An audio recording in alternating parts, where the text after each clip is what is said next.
இலங்கை நாடாளுமன்ற தேர்தலில் ஆளுங்கட்சி தற்பொழுது ஆதரவலை வீசி வருகிறது. இலங்கை தேர்தலில் அனுர திசநாயக்கே ஆதரவலை அங்கு வீசி வருகிறது. இலங்கை நாடாளுமன்ற தேர்தலில் அனுரா திசநாயக்கே ஆதரவலை நாடு முழுவதும் வீசியுள்ளது. 225 உறுப்பினர்களை கொண்ட இலங்கை நாடாளுமன்றத்தில் 141 இடங்களுக்கு மேல் திசநாயக கட்சி முன்னிலை பெற்றிருக்கிறது. தேசிய மக்கள் சக்தி கட்சி 141 இடங்கள், சஜித்தின் ஐக்கிய மக்கள் சக்தி கட்சி 35 இடங்களில் முன்னிலை பெற்றிருக்கிறது. 225 இடங்களை கொண்ட இலங்கை நாடாளுமன்றத்தில் பெரும்பான்மைக்கு 113 இடங்கள் தேவை என்பது குறிப்பிடத்தக்கது.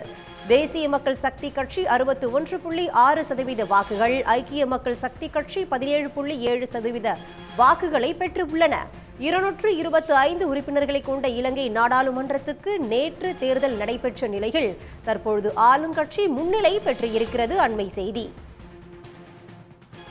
இது பற்றி கருத்துக்களை தெரிவிப்பதற்காக மூத்த பத்திரிகையாளர் தனபால சிங்கம் அவர்கள் இணைப்பில் இருக்கிறார். வணக்கம் சார். இலங்கை தேர்தலில் அனுர திசநாயக்கே ஆதரவலை தற்பொழுது வீசி வருகிறது. ஒரு ஆளுங்கட்சிக்கு இந்த அளவு ஆதரவலை வீசி வருவது முதல் முறையினே சொல்லலாம். உங்களுடைய முதற்கட்ட பார்வை என்ன? இன்றைய நேற்றைய தேர்தலிலே எதிர்பார்க்காத அளவிற்கு அனுராகுமார திசாநாயக்காவின் தேசிய மக்கள் சக்தி பெருமளவுக்கு வெற்றி பெறும் என்ற பொழுதிலும் இந்த அளவுக்கு பெரிய வெற்றியை ஒரு சாதனையை படைக்கும் என்று எதிர்பார்த்திருக்கவில்லை. இன்று இதுவரையில் வந்திருக்கின்ற முடிவுகள் படி நோக்கும் பொழுது பாராளுமன்றத்தில் இருக்கக்கூடிய 225 ஆசனங்களில் 170 ஆசனங்களுக்கு அண்மித்தாக அவர்கள் செல்லக்கூடிய வாய்ப்பு இருக்கிறது. பழைய எதிர்கட்சிகள் எல்லாவற்றையும் துடைத்தெறிந்து புதிய பாராளுமன்றத்தை தங்களது கட்சியின் உறுப்பினர்களாலேயே நிரப்புமாறு அனுராகுமார திசாநாயக்கம் அவரது அமைச்சர்களும் தேர்தல் பிரச்சாரங்களின் பொழுது கேட்டார்கள். அந்த அவர்களுடைய வேண்டுகோளுக்கு இணங்க மக்கள் எதிர்கட்சிகளை துடைத்தெறிந்திருக்கிறார்கள். என்றாலும் சஜித் பிரேமதாசாவினுடைய கட்சி ஒரு 40 ஆசனங்களை எடுக்கக்கூடிய வாய்ப்பு இருக்கிறது. இதுவரையில் வந்த முடிவுகளின்படி நோக்கும்போது 35 ஆசனங்கள் அவர்களுக்கு கிடைத்திருக்கிறது. மத்திய கட்சிகள் எல்லாம் உதிரி கட்சிகள் 1-2 ஆசனங்களை தான் பெற்றிருக்கின்றன. அந்த வகையிலே பலம் பொருந்திய எதிர்கட்சி ஒன்று பாராளுமன்றத்துக்கு அனுப்புமாறுதான் ரணில் விக்ரமசிங்கவும் சஜித் பிரேமதாசாவும் கேட்டார்கள்.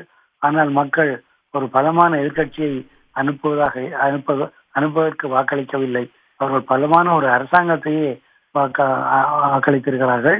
இவருடைய இந்த தேர்தலில் முக்கியமாக அவதானிக்கக்கூடியது என்னவென்றால், வடக்கு கிழக்கிலே தமிழ் பேசும் மக்கள் பெரும்பான்மையாக வாழுகின்ற பகுதிகளிலே முதல் தடவையாக ஒரு தேசிய கட்சி, அதாவது சிங்கள தலைமைத்துவ கட்சி பெரும்பாலான ஆசனங்களை கைப்பற்றி இருக்கிறது. தமிழ் அரசியல் கட்சிகளை தோற்கடித்து பெரிய வெற்றியை பெற்றிருப்பது மிகவும் குறிப்பிடத்தக்கது. யாழ்ப்பாண மாவட்டத்திலே 6 ஆசனங்களிலே 3 ஆசனங்களை அனுராவின் கட்சி கைப்பற்றியிருக்கிறது. பழம்பெரும் தமிழ் கட்சியான இலங்கை தமிழரசு கட்சி 1 ஆசனத்தை யாழ்ப்பாணத்தை பெற்றிருக்கிறது. மற்ற 2 ஆசனங்கள் ஒரு சுயேட்சை குழுவுக்கும் இன்னொரு தமிழ் கட்சிக்கும் சென்றிருக்கிறது. அதே போன்று வன்னி மாவட்டம், திருகோணமலை மாவட்டம், மட்டக்களப்பு, அம்பாறை போன்ற பகுதிகளில் எல்லாம் தமிழ் முஸ்லிம்கள் வாழுகின்ற பகுதிகளில் எல்லாம் கூடுதலாக தேசிய மக்கள் சக்தி, அதாவது ஜனாதிபதியின் கட்சியே பெரு வெற்றியை பெற்றிருக்கிறது. வடக்கு கிழக்கிலே இருக்கக்கூடிய 5 தேர்தல் மாவட்டங்களிலே 28 பாராளுமன்ற ஆசனங்கள் இருக்கின்றன. அதிலே 12க்கும் மேற்பட்ட ஆசனங்களை தேசிய மக்கள் சக்தி கொண்டிருக்கிறது. மட்டக்களப்பில் மாத்திரம் அந்த கட்சி தமிழரசு கட்சியிடம் தோல்வி கண்டிருக்கிறது. தமிழரசு கட்சி அங்கு 5 ஆசனங்களில் 3 ஆசனங்களை பெற்றிருக்கிறது. அனுராவின் கட்சிக்கு ஒரே ஒரு ஆசனம் தான் கிடைத்திருக்கிறது.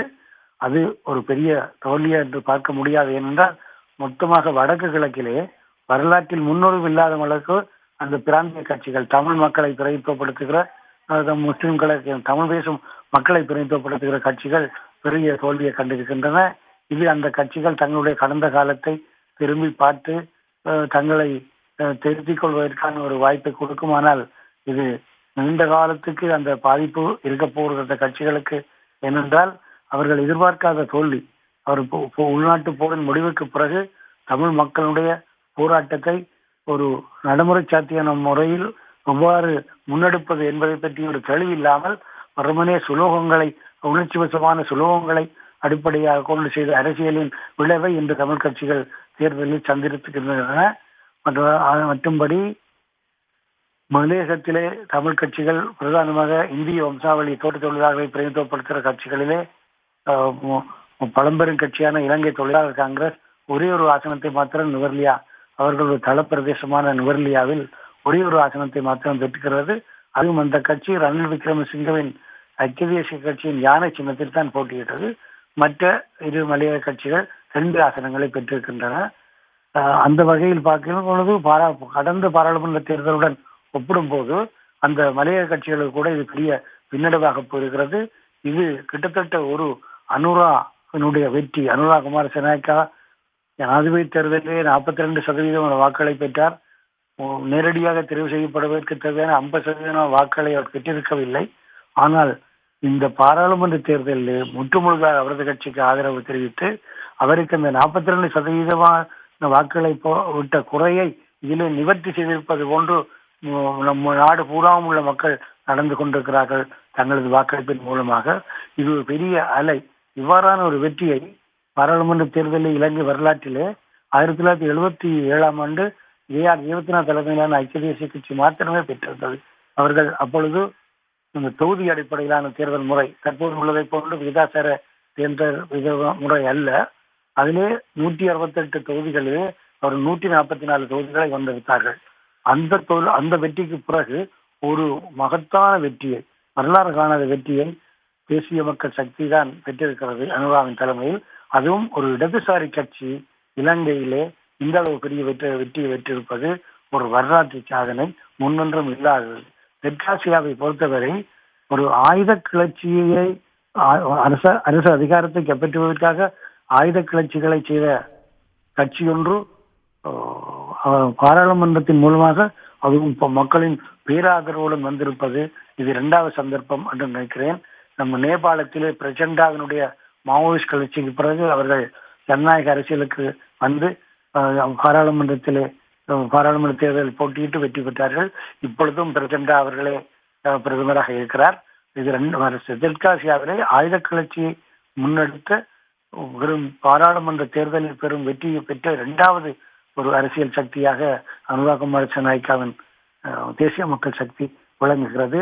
அவர் 3-2 பெரும்பான்மைக்கும் கூடுதலான ஆசனங்களை அவர் பெற்றிருப்பது அவர்கள் கட்சியை நினைத்து பார்த்திருக்க முடியாத ஒரு சாதனை.